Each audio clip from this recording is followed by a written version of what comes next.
Exodus 1. These are the names of the sons of Israel who came to Egypt with Jacob, each with his household: Reuben, Simeon, Levi and Judah, Issachar, Zebulun and Benjamin, Dan and Naphtali, Gad and Asher. All the descendants of Jacob were 70 persons.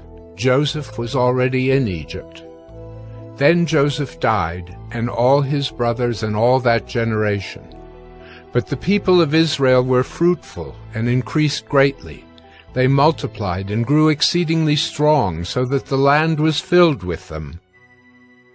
Now there arose a new king over Egypt, who did not know Joseph. And he said to his people, "Behold, the people of Israel are too many and too mighty for us. Come, let us deal shrewdly with them, lest they multiply, and, if war breaks out, they join our enemies, and fight against us, and escape from the land." Therefore they set taskmasters over them to afflict them with heavy burdens. They built for Pharaoh store cities, Pithom and Raamses. But the more they were oppressed, the more they multiplied, and the more they spread abroad. And the Egyptians were in dread of the people of Israel. So they ruthlessly made the people of Israel work as slaves, and made their lives bitter with hard service, in mortar and brick, and in all kinds of work in the field. In all their work they ruthlessly made them work as slaves.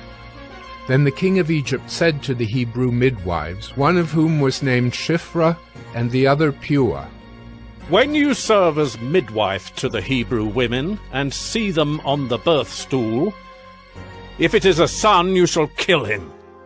But if it is a daughter, she shall live." But the midwives feared God, and did not do as the king of Egypt commanded them, but let the male children live.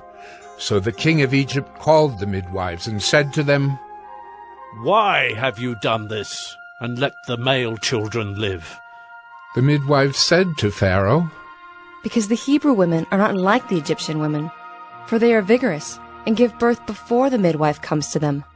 So God dealt well with the midwives, and the people multiplied and grew very strong. And because the midwives feared God, he gave them families. Then Pharaoh commanded all his people, "Every son that is born to the Hebrews you shall cast into the Nile, but you shall let every daughter live."